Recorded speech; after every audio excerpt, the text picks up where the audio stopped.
Testing. There we go. Okay, everyone, welcome to This Politics in a Pint. Today, as you know, we will be speaking about the oil industry and foreign policy. With us here today is Dr. Jeff Anderson and Thomas Fiorentino-Strawn. I will refrain from saying too much more. Thank you for joining us, and I'm going to turn it over to Thomas. Hello, everybody. How's everyone doing tonight? Yeah, it's good. I'm glad you guys are all able to make it out here and come to our talk on oil production and foreign policy. Dr. Jeffrey Anderson is very well established here. He teaches international law and organization here, global environmental politics, and intro to peace studies. And with that, I will let him get started. All right. Thank you, Thomas. I'm going to take the liberty to move this table a little bit so I can sort of see the screen and see my human clicker, Maya, over there, because we don't have the actual clicker. Thomas, by established, you mean I'm old, or just that I'm tenured and people have tried but they can't get rid of me?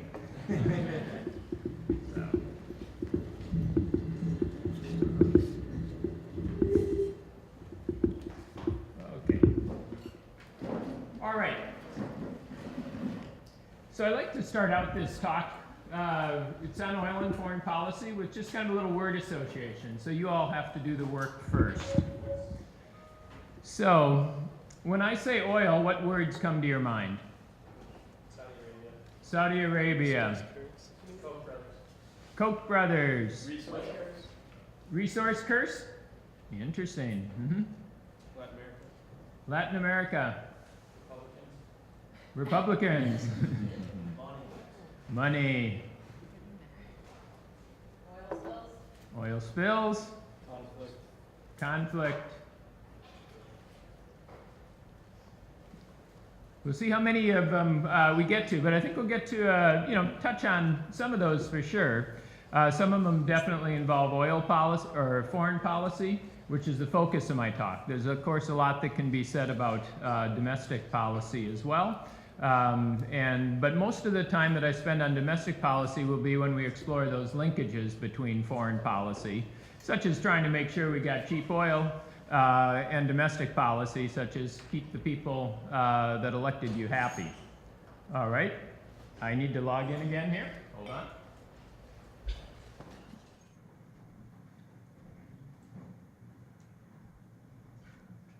All right, I'm back. Okay, so this first graph here is, I just put it up there basically because it's kind of pretty colors, as well as to show you that if you look over this century, we oftentimes, other words that typically come up in the word associations are things like shortage and crisis, and sometimes even things like war and blood get a little more descriptive of that conflict. Oftentimes Mideast would have come up as well. And so this just gave you a little something to look at while you're waiting. But what you'll see is that over the last 100 years or so, for a good 3/4 of that time, the U.S. has been the world's leading producer of petroleum, even though we oftentimes kind of think about it in our foreign policy as more of kind of a shortage situation. Let's see, Steve here yet? Nope.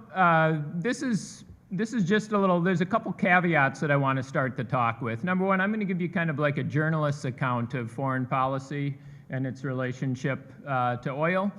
Steve Moochie, if you're interested in either making money in the oil markets or understanding them in tremendous detail, Steve Moochie from our Global Business Leadership Department has just written this book.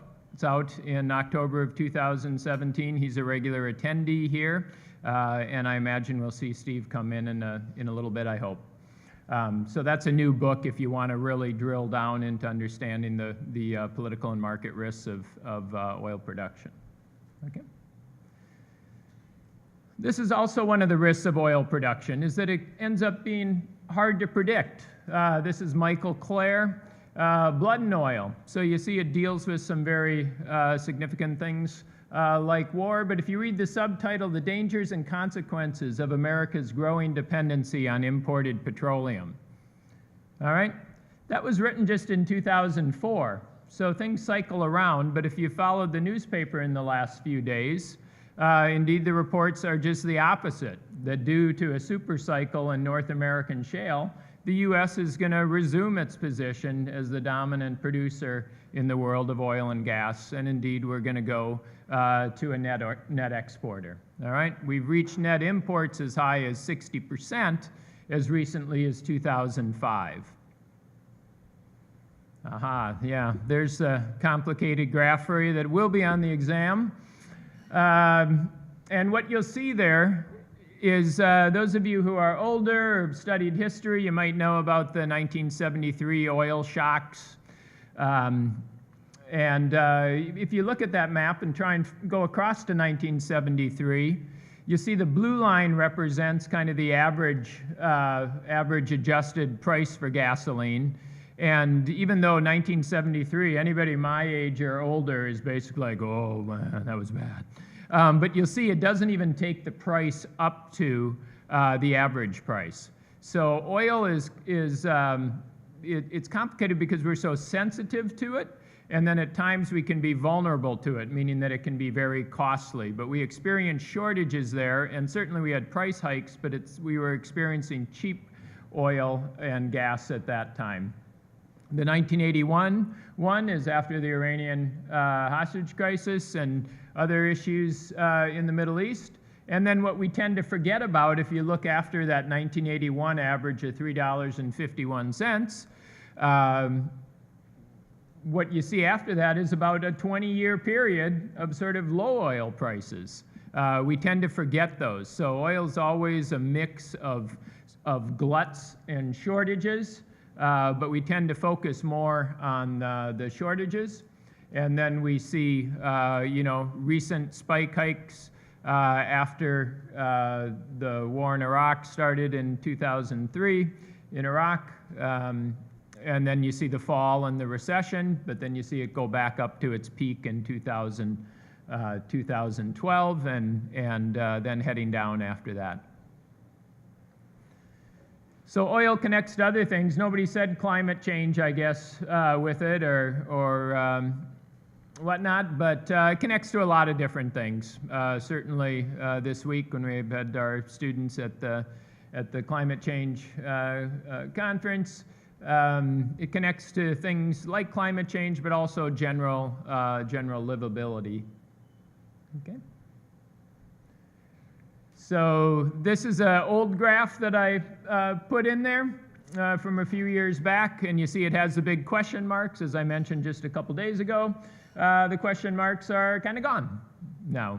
Those lines are going to cross where production will exceed consumption, and so we'll return to being more of a player of oil as an instrument. In foreign policy, there's two aspects to oil. Oil as an instrument, how can we use this in our foreign policy to manipulate other states to get what we want, to get them to be on our side, and then how can we deny our adversaries the advantages of oil? But then it's also oil as an end, which is when you're looking at that gas pump saying, oh my God, this is so expensive, we got to get somebody different in office. Okay. All right, so this is a little graph comparing oil to other energies. You might want to ask the question, what's so special about oil? Why not wood? Oil's special for a number of reasons relative to these others. You see, it's a relative late arriver to the game, last century or so when you're talking real significant production, but the two key answers to that are oil still figures so fundamentally in transportation, something that citizens are sensitive to, the cost of that, and it's very salient for them. And then secondly, oil is important in war making. So when we look at the DoD petroleum use by the different platforms, we'll see that aircraft in particular are big users of it. The oil intensity of combat has gone up over time. In the First World War, it was about 1 gallon per soldier per day. And in the Second Gulf War, it's about 30 gallons per soldier per day, largely because of the aircraft and other transport. All right. Oil definitely connects with war. So in the First World War, we essentially supplied about 80% of all the petroleum to our allies.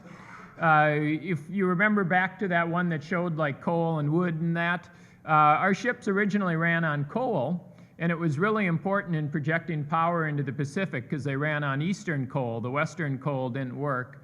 And so we found oil in California, one of the locations, and it allowed us to project power into the Pacific, allowed for much faster refueling, much greater distance, much more effective warships. So it's important to the technology, but we also supplied about 80% of it during World War I.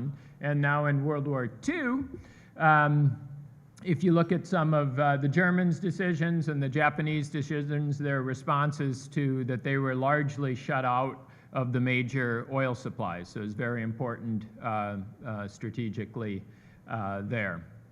Okay.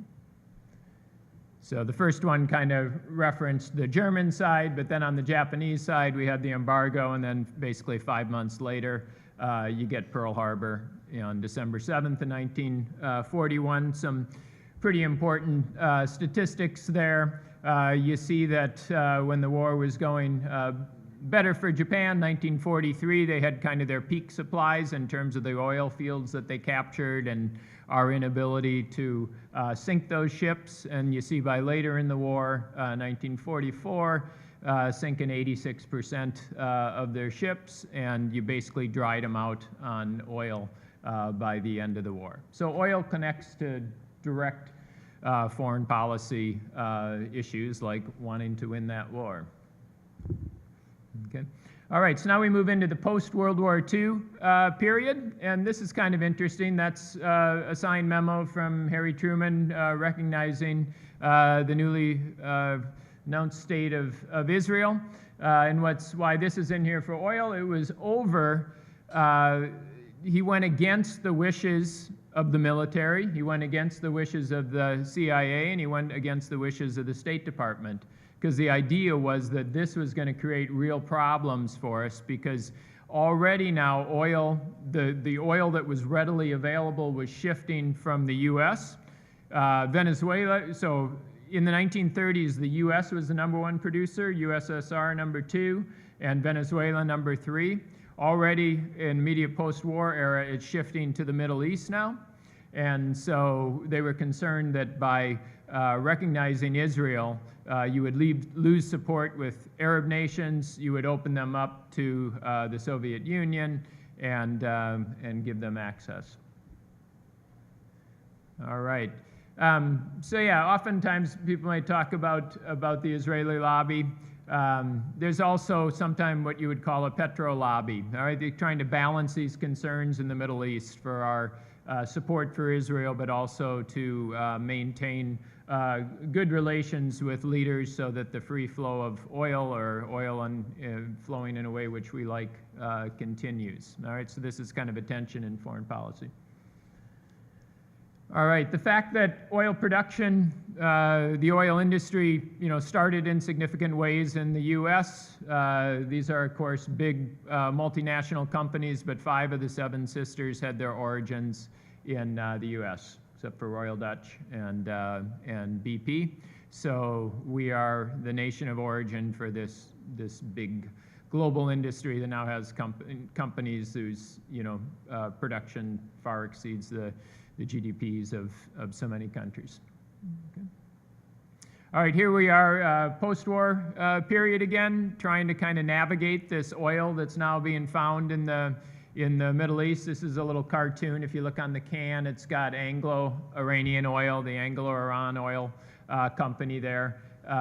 So the British were upset that they weren't able to get the deals that they wanted out of the Iranian government, all right, freely elected in 1951 or so. Mm-hmm. Another kind of development that comes immediately out of post-war is just our nature, this kind of connection between our domestic policy and our foreign policy. So how we kind of do things, what we like to consume, how we live. You see a lot of things kind of be set in that immediate post-war period. A lot of the agrochemicals, the petrochemicals come out of oil, and some of the research that was done for war in World War II. You get the suburbanization, the GI Bill. You get kind of the death of mass transit in a number of cities. You get the highway system. You get the aspiration to own cars and whatnot. So this connection between our way of life and our need for oil gets set in this period as well.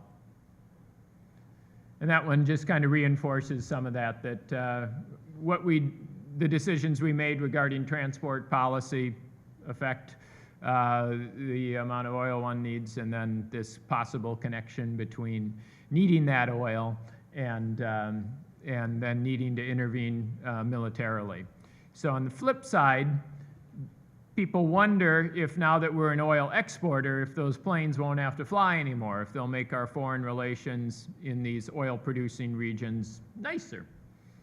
Okay? So we'll be able to think more about saving the world and doing the right thing using our military might rather than saving our money. So when you come to that fork in the road. All right. So this is just a little graph to show you how our oil dependency has changed over time. If we were to go back, so you see in 1973, about 35% of our oil come in as imports. At the end of World War II, it would have been about 5.5%, and we reached our peak in 2005 at about 60% of our oil coming from imports. Now, as we mentioned, we're going pretty quickly to being a net exporter. All right, so now we're back to this. Now we're back to this graph again, and I ask you to look around that time in 1973 or 1974. It produces this, this big crisis in America when we have the oil shocks. Okay. And as I mentioned, mostly not the price going up so much as the shortage, but it was a shock, and it was a surprise. It went along with a number of other things that were happening in the 1970s that weren't particularly good, in terms of losing in Vietnam, in terms of Watergate, stagflation. When oil prices go up, you effectively reduce the effective wage of the average worker, okay? So that's kind of what created some of the problems. All right, each of these, I put up the Nixon Doctrine here, but a lot of you have doctrines that are associated with other presidents, and they're more associated with oil than you might think in some ways. So the Truman Doctrine arguably was a doctrine to prevent communist expansion, but it was also a doctrine to protect oil-producing regions from Soviet control.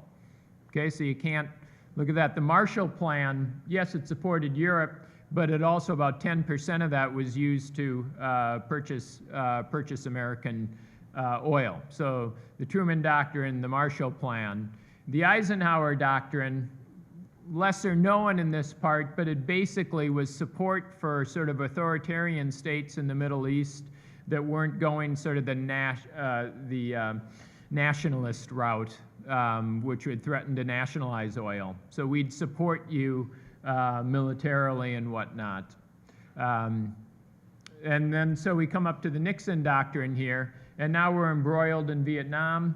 And so we don't really have the ability to defend these countries militarily, but we will sell you weapons so you can maintain your power there. Obviously, it's good because they're being sold for oil cash. We're not committing American lives to the defense. And the most prominent example, which we'll take a quick look at, is the Shah in Iran. So we're still back in about, this just shows you starting in 1974, or a little bit before there with Nixon. Virtually every president has tried to has committed themselves to reducing our dependency on Mideast oil. So at least since that period, the relationship between oil and Mideast has been quite tight. And for those of you who care about human rights and trying to support good governance around the world, it's created these situations where, yeah, we want to support these, this government, but are we really trying to free the oil? So it's always kind of messed up our ability to support good governance. As I mentioned, Shah of Iran, one of the kind of important examples there under the Nixon Doctrine of selling him weapons, he went on a buying spree. And so oil did go up about 4 times in 1973, so it was a pretty good shock. It was just like crazy cheap right before it went up. But they had a lot more money coming in, and he turned around and spent a lot of that money on weapons. Which didn't necessarily turn around and do a lot of good for the everyday Iranian and might have done some harm. But if you remember, that 73 price increase didn't hold. If you saw that graph there, it fell again. And so oftentimes, sort of a resource curse, somebody mentioned that, they purchased at that high price, assuming that high price would persist, and indeed it doesn't. Okay, so then we get the Iranian oil crisis, and then we get hostage crisis, and then we get a much bigger increase from 79 to 81, a much larger spike, up to very near our highest levels that we had paid for gasoline. Yeah, so these are both kind of just what it feels like a little bit at the gas pump, and I put these in at the pump because that's another thing that differentiates oil even from something like natural gas. Because if you have your Minigasco bill, a lot of people here, if you pay your own gas bill, they might put it on budget, where it's the same amount every month, so that you don't see those spikes when it's cold or warm. You just average it out, and you're immune to the shock. Whereas the gas pump doesn't do that, and it affects your psychology, and economists tend to worry about this because you go home and you put the gas in and you feel broke when gas is high, and then you might not go out and spend. So they're afraid, they try to calculate what percentage of a drag or it is on the economy. And conversely, when prices are low, how much of a stimulus it is to the economy. So, all right. Then we've got the Mideast dependency. Also, we just want to be kind of free of it because we feel weaker, like America will be stronger if we're not dependent on it anymore. What I'd like to draw your attention to here is, again, after 1981, you see that big trough starting at its peak in 1981 and low for a long period there. And here we see Saudi oil production. What's kind of interesting there is that you might think like Saudi Arabia has been a huge producer forever and ever. They are an extremely important producer because they have so much reserve capacity. They have a lot of easy oil to get out. I was thinking about how to kind of talk about the different types of oil. And I was thinking that it's sort of like my big bag of pistachios that I buy from Costco, like the 3-pound one. And when I bring it to my house, indeed, all the easy-to-crack pistachios get picked, all right? And then I get left from my kids with this harder-to-crack ones. And they sit there for a while until I'm really hungry, until I really need that. And then I figure out how I'm going to get that, oil out. So even though you saw the trough in prices that existed after 1981 for pretty much 20 years, you'll see that it wasn't, because at that particular time the Saudi production was just flooding the market, although we sometimes have accused them of that. All right, so they do play an important role, as I mentioned, and during this period of kind of keeping prices lower, flattening it out because of their excess capacity, being able to turn on and off the spigot a little easier. And people sometimes worry about, okay, are they trying to do this to the detriment of our own oil industry, trying to drive us out. They're also concerned about all you all and this whole Uber stuff and Lyft and you know, maybe I won't get my license when I turn 16. It's fascinating. In 1975 or 76, practically everybody when they turned 16 got their driver's license immediately. Now people are delaying it. You're not as into driving. They worry about that. And so if you see it as like an addiction, they need to make sure you get hooked. All right? So there has been some data suggesting that as you get a little older, you behave pretty much like past generations have, and you end up buying vehicles and driving them around quite a bit. But there is this concern that if oil prices got too high and too much investment was made in mass transit and it turned people off from having a vehicle and they decided just to Uber it, that it could be bad.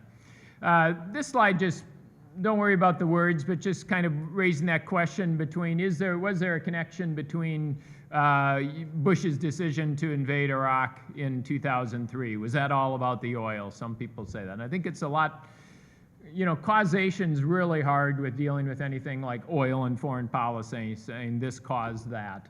So there is some explanation, but I'd say one thing that could be said about that, if you remember back to that graph, oil prices were fairly low at the time when they would have been planning that invasion. And so if anything, that might have given them the space, because Americans don't like it when oil prices take up a big part of their, or not even a big part. When oil prices make up, or when gasoline purchases make up less than about 3% of Americans' consumption, not too big a deal. When they get 3%, we kind of start noticing and kind of wondering. When it hits 4%, you see people more actively complaining.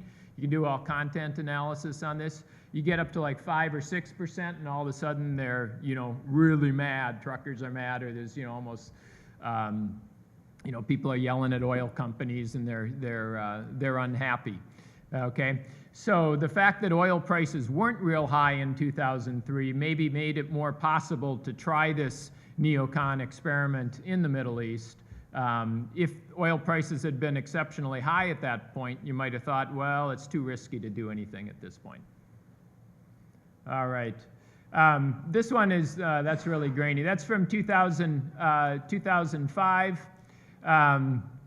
I looked up the figures for today. I put in 2005 just because around the time of the Iraq War.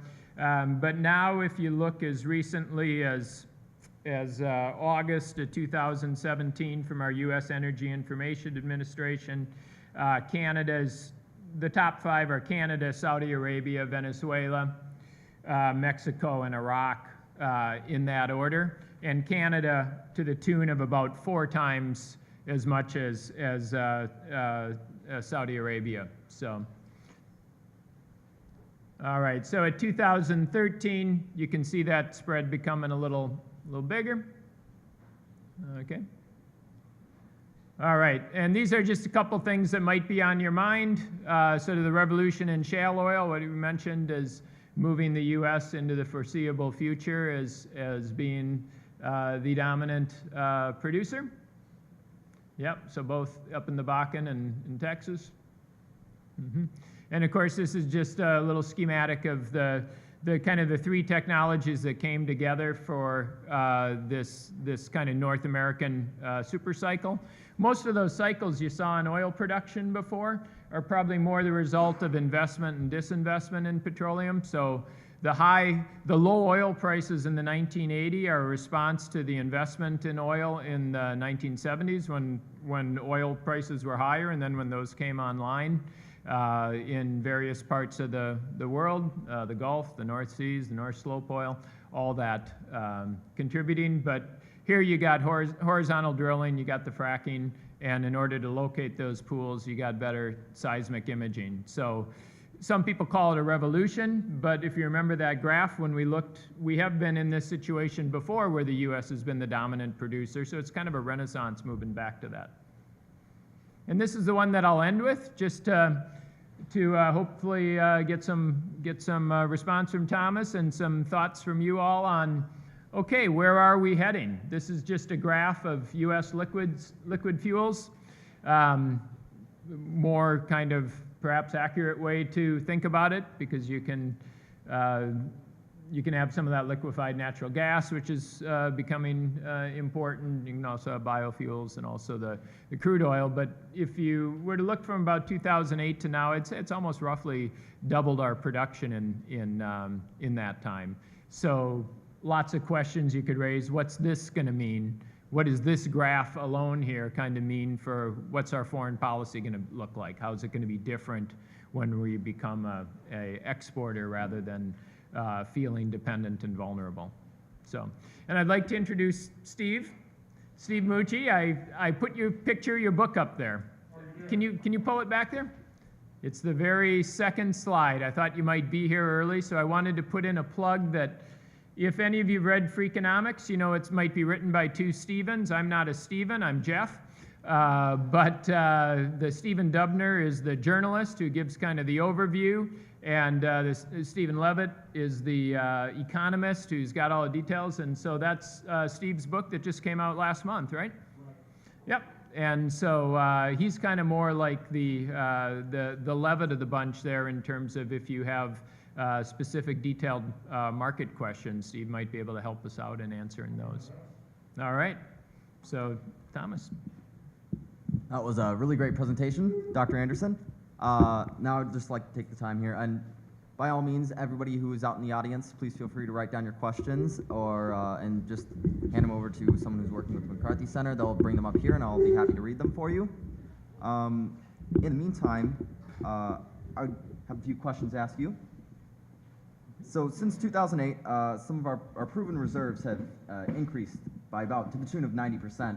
And I was just wondering, with our trajectory and our expected path of being a net exporter within the next 10 years, how might we see our foreign policy change in the Middle East? All right. One of the big questions, remember I said that oil, when you think of foreign policy, it's both as an end. We want cheap oil or stable oil prices. Sometimes we worry if it gets too cheap, but you know, we want oil at a price that we like. But then there's also oil as instrumentality. Okay? So this returns us to a position when we have oil to be able to use it to provide to nations that we like and not provide to nations that we're not happy with, or you know, we have something to offer the world. So that's one part. The second part that I think is really interesting is that when we had oil dependency, we had to make sure free flow of oil around the world. There's lots of dangerous parts. Oil is oftentimes produced in areas that are rife with conflict and have a lot of political risk. And so whether we're going to be a guarantor of the free flow of oil and oil products around the planet will be interesting to see. For our obvious allies, you know, maybe you'd say like, sure, that's not going to change. That's an easy one. I think it becomes a little trickier when you start to look at so even our allies, when you think of like Japan, sometimes you can have allies that seem like competitors in terms of like how much should we be putting into that. But then you get to countries maybe like Vietnam and India that might also be dependent on sort of the free flow of oil and could be hurt by it. If it's not in there, we might be a little more lukewarm on it. And then frankly, you get to countries that at times seem like your rivals, like China. And so will we be part of maintaining, sort of take over for defending the free flow of oil to make sure that China gets its oil? That can seem a little harder sell sometime to the American public, but given how intertwined the global economy is, it's important to China's economy to have that flow as well, and what happens in China's economy is important in ours. Yes, globalization does have large impacts around the world. So here's a question from the audience. So we have, what are the human implications of the oil industry, and how does that affect people living around the drill sites? All right. Yeah, that's the other big question, is how tolerant are Americans going to be of fracking?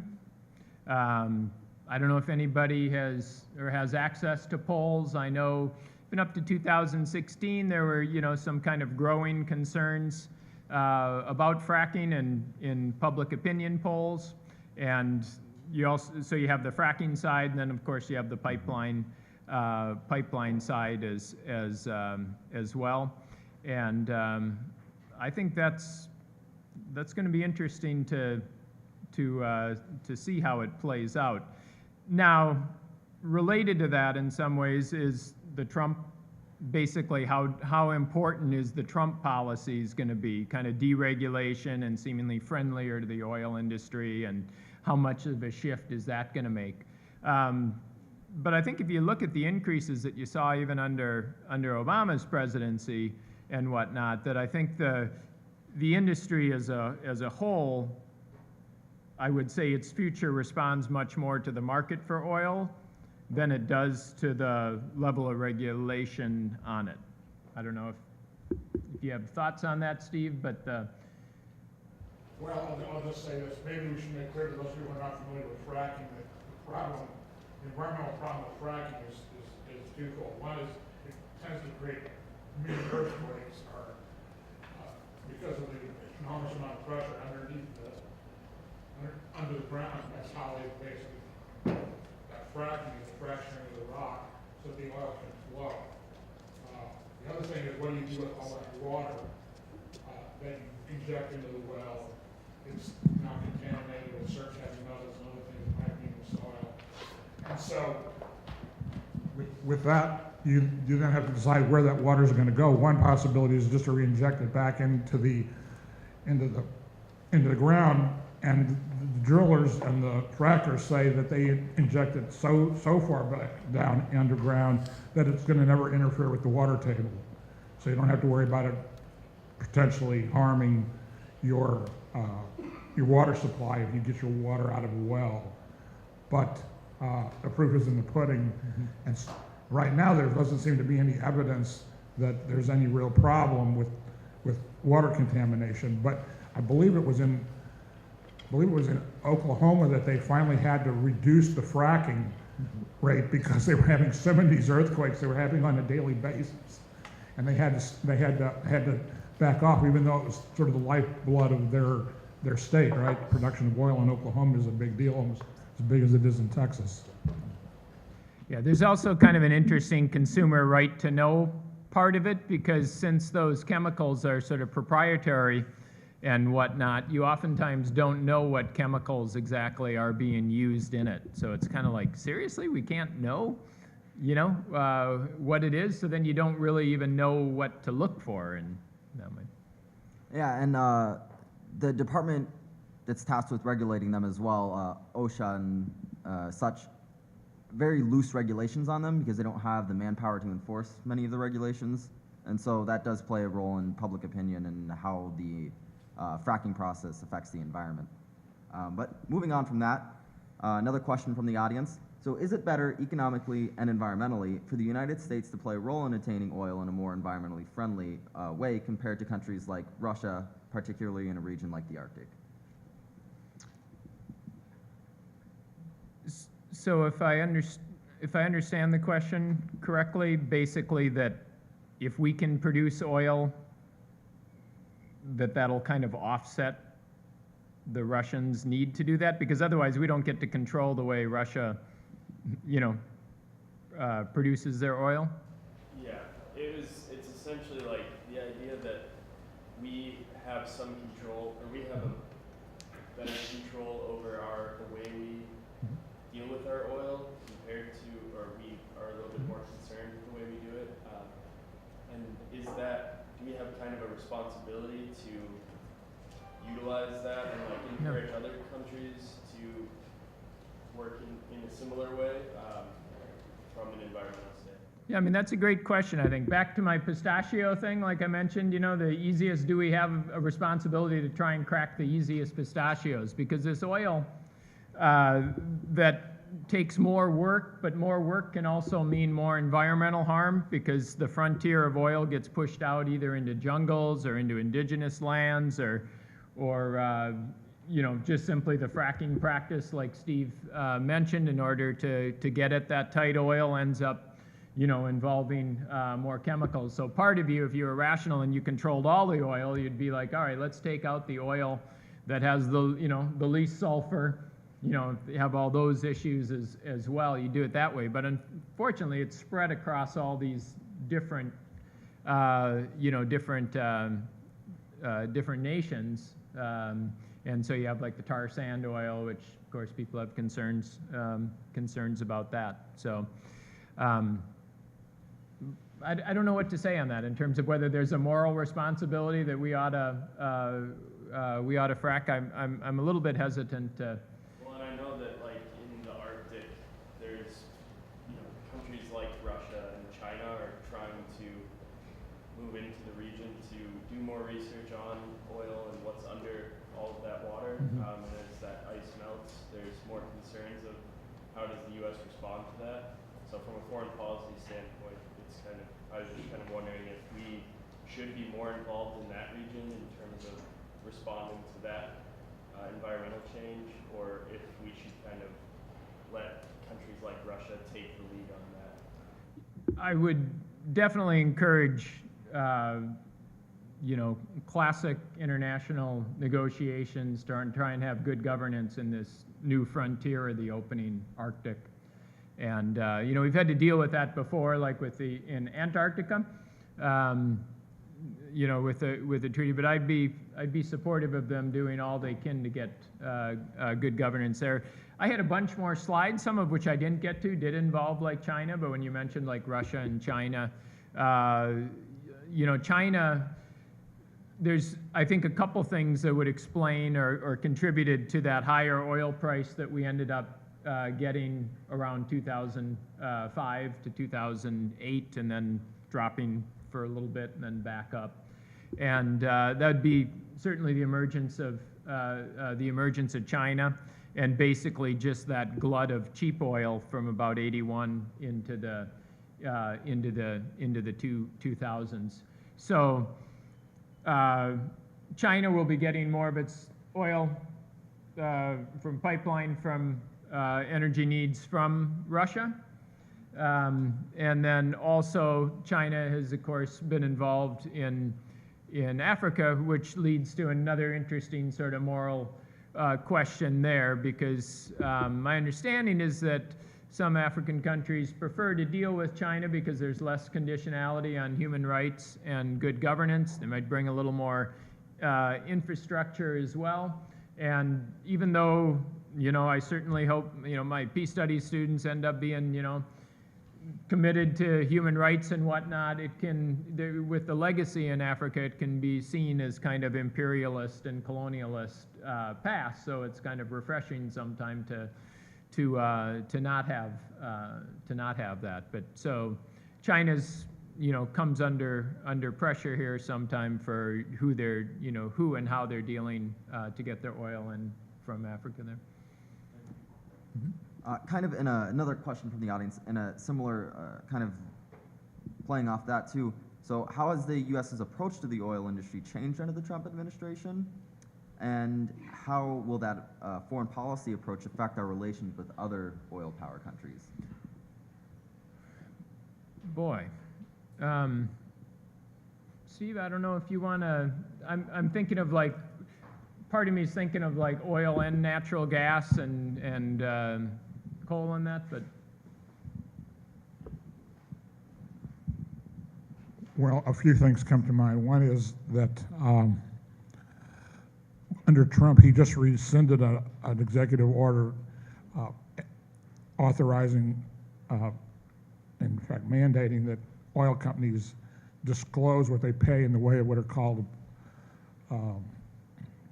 signing bonuses. So when a driller, say ExxonMobil, wants to drill off the coast of West Africa, they're a successful bidder, they're often asked to pay a signing bonus to the host government, which in days gone by were measured in millions of dollars. Now they're measured in hundreds of millions of dollars. And there's no doubt that some of that money is going straight into the coffers of the people that are in power. It's roughly 1/3 of all of Nigeria's oil revenue is unaccounted for in terms of where it went.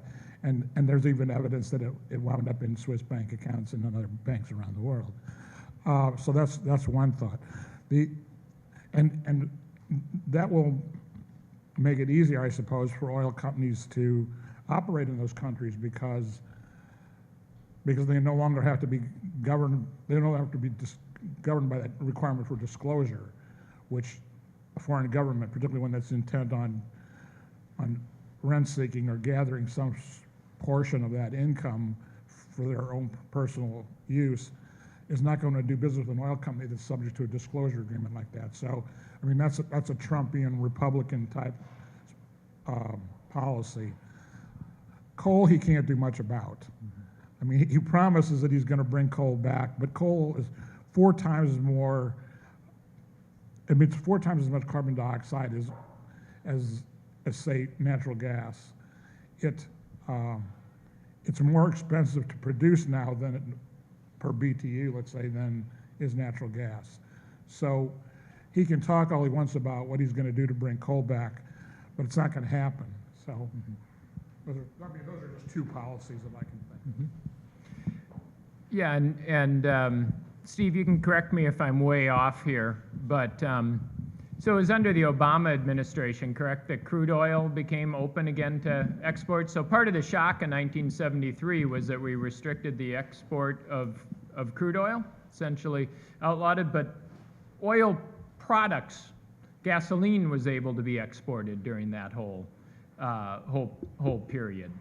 So I don't know that there was anything that had to be like cleared off the books. I can't see anything yet here. I looked at a little bit of our oil exports, again, from the U.S. Energy information, and we exported about 6.2 million barrels per day total. Of that, a little less than 1 million barrels a day were crude oil, but close to 4 million barrels a day were finished petroleum products. So the, I think the potential to become a bigger exporter, but I don't know that that would be attributed to, I think we'll see that during the Trump time, but I don't know that there's a specific Trump policy that would have led to that. I think it was already heading that direction with current law. Mm-hmm. He might claim it. Yeah. And anyway, moving away from that and more towards an environmental perspective, so how do you see the push for renewable energy alternatives internationally affecting the alliances between countries and our ability to export oil? All right. Long term, I think you'll see some changes. I mean, you've seen the commitments from certain countries, to move away from gas transit and that. I think you're actually, in the short term, you're seeing, supposedly by the end of this decade, you'll see from the U.S. significantly more exports in liquefied natural gas. Natural gas to this point is, for much of the time has been pipeline. You've been restricted by pipelines. It's a more complex technology to liquefy it and ship it around. But as that becomes more available, and again, Steve, if you know the pricing markets, but just the general, this overview, because of the fact that we haven't been able to ship it, we pay significantly less for natural gas here than they would in Europe. That'd be correct. The market price there would be significantly higher, so there's a pretty big incentive if you can. So I think we will, even as other countries move towards renewables or whatnot, that in the short term there'll still be some markets expanding for energy exports. So I guess I'd see a difference between short term and longer term.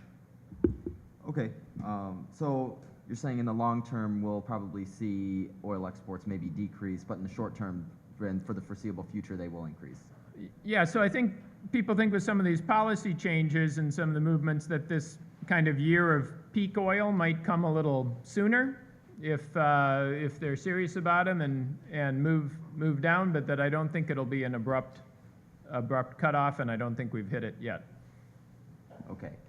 And in terms of our foreign policy, we're one of the only countries that hasn't signed on to the Paris Agreement. And how might that look to other countries in terms of our foreign policy if we increase our production of this oil to export? All right. Yeah. So, did you say we haven't signed on? The Paris Agreement. Yeah. Yeah, we're talking about withdrawing, Yeah. correct? We're not fully withdrawn yet, to the best of my knowledge. Somebody tell me if. It'll take 4 years for us to be fully withdrawn, so it'll be the day after the next president is inaugurated. Yep, but it's still, we're not committed to it fully yet. I mean, things Exactly. could still change or whatever. But since it was voluntary targets, he had other ways to thwart it. So we could have looked bad in other ways, even if we were on it. So I think more than our exports, it just simply looks, I would say it connects up with those sort of bigger issues of foreign policy and kind of, this is like first day of international law and organization type class. Like, why do you join agreements and why do you try and act within international accords and whatnot? And a lot of it's, reputation, that's one. Self-interest, all right? So the fact that, yes, it'd be good if we were partnering with other people to give it the old college try on reducing things, but our reputation. So I see spillover to lots of non-environmental things. So I see it's sort of the giving the middle finger to international accords is more serious than someone tracking our exports and saying that your exports of oil are actually going up. What a hypocrite, So, and I think that's partly because I believe if we, again, you can challenge me if you think I'm way off, but I think if Hillary Clinton were elected, we would not be withdrawing from the Paris Climate Accords. But I think the projection for oil exports might not be all that different under her and Trump, because I think they'd be responding to the markets and the technology and the investments that are made. So I think it could be the same under whoever's president. And because we're expected to become net exporters, do you think this will increase our ability to help support good governance of maybe Latin American countries or places of instability? You mean just simply by not encouraging bad governance by our interests there? Essentially. Uh-huh. All right. Yeah, that's an interesting, one kind of foreign policy angle on that is that if you remember in the post-2005, when we got high prices in post-2005, which I said partly was related to the investment cycle, which you can't fully control, partly responsible or related to China's growing demand and whatnot. But you wonder, like, okay, if our little escapade in the Middle East contributed to that oil price, then what price did we pay? And you might say that, well, it allowed states that we have other interests in, like Iran, trying to keep them from going nuclear, or Russia and anything from military to neighbors and those kind of things, to Venezuela, that it gave them more freedom to not feel our pressure quite so much because of the high oil prices and being oil producing states and that. So arguably lower oil prices, might put pressure on them, I guess, yeah. Okay, so, and in terms of I'm getting the feeling it's the last one, so. Okay, since we're getting down to the last one, does anybody else have any other questions? I'd like to take this time to ask the audience. No one? Anybody know a good place to fill up on the way home? Double coupon?